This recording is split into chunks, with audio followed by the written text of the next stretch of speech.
Good evening, friends, and happy Saturday. Wishing you all a Merry Christmas Eve. Hoping that you're spending some great quality time with your loved ones wherever you are about in the world.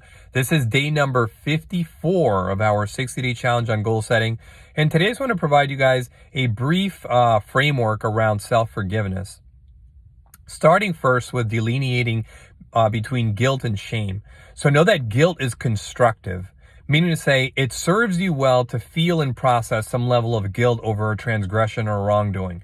Why is that? Because as you've been operating around in the world for however many years you've been circling around the sun, you have social norms that you follow. You have a deeply held belief system around what it is to be a good person.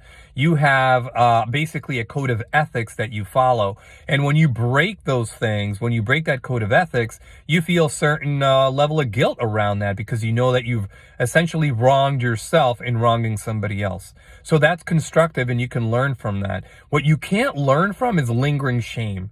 So shame is this deeply held feeling of humiliation.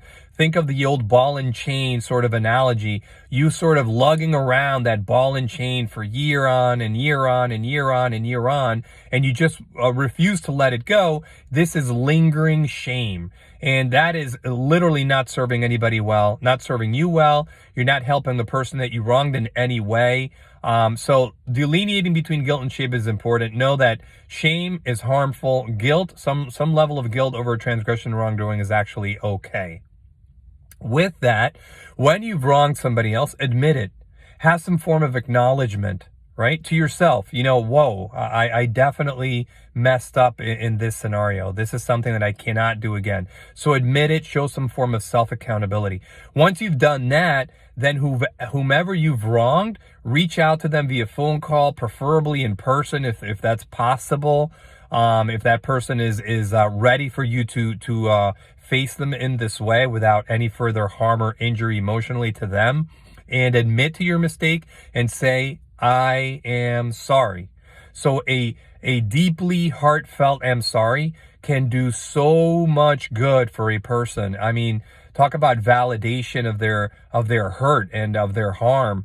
Whatever you've done to them hearing you own it is going to be that much more healing for them when it comes from the person that perpetuated the bad. So that's incredibly important. Now that you've admitted to your mistake and asked for forgiveness, imagine what it would feel like for you to forgive yourself. This is the part about self-forgiveness that we're talking about. And really reflect on it and process it. And with that, what I would humbly suggest is that if you have a journal, write yourself an apology first person. I'm sorry for having done this and that and the other to somebody that you want to fill in the blank for. I should have known better. This goes against this code of ethic that I harbor, and I'm going to learn not to do this again. So write yourself an apology is something that you could do to really process it in full and be able to take all of the learnings from this mishap with you into the future. Now that you've admitted it, now that you've apologized, now that you've imagined what it is to forgive yourself and you've actually written an apology, learn from your mistake. Don't do it again. Now you've done all of this hard work, and ultimately be patient.